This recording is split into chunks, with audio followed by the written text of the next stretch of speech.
শুক্রবার মানেই পুতুলের জন্য উৎসবমুখর পরিবেশ। কারণ হলো শুক্রবারে তার বাবা তার সাথে থাকেন সব সময়, ঘুমানোর সময়, খাওয়ার সময়, স্নান করার সময় এবং সারা বেলা খেলাধুলা করেন। সো এতে তার খুশির সীমানা নেই, কারণ পুতুল তার বাবাকে খুব বেশি ভালোবাসে, তার বাবাও তাকে চোখে হারান। তো মিলেমিশে শুক্রবার মানেই তো উৎসবমুখর পরিবেশ।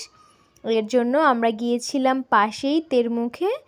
তো ওখানে একটু ছোটো পরিসরে বেবি জোন আছে, তাই ভাবলাম যে এই রাইডটায় যদি পুতুল উঠে তাহলে ওর খেলাধুলার সাথে সাথে একটু এক্সারসাইজ হবে, সাহস হবে এবং হাত এবং পায়ের সুন্দর একটা এক্সারসাইজ হয়ে যাবে, ব্যালেন্স শিখে যাবে।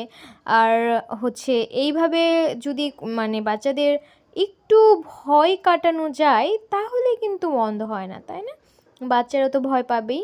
তো ভয়টাকে জয় করে মনে হচ্ছে যে একদম পাহাড়ের চূড়ায় উঠছে, এমন একটা মনোবল কিন্তু তৈরি হয়ে যাবে। তো এর জন্যই ওকে হচ্ছে এটার মধ্যে উঠতে দেওয়া। কিন্তু উঠার পরে এই যে বড় বড় বেবিরা যেভাবে লাফাচ্ছিল, সেই লাফানোতেও হচ্ছে উঠে দাঁড়াতে পারছিল না। সো এই কারণেই ও যে নামবে সেই সাহসটা আর হয়ে ওঠেনি। সেই কারণে এক কোণায় সুন্দর করে বসেছিল। দেন আবার হচ্ছে একটা ছোটো ভাইয়া আছে এখানকারই, সে ওকে টুপ করে নামিয়ে দেয়। তারপর আবার সে ওঠে, ওঠাতেই সে খুব এনজয় করেছে।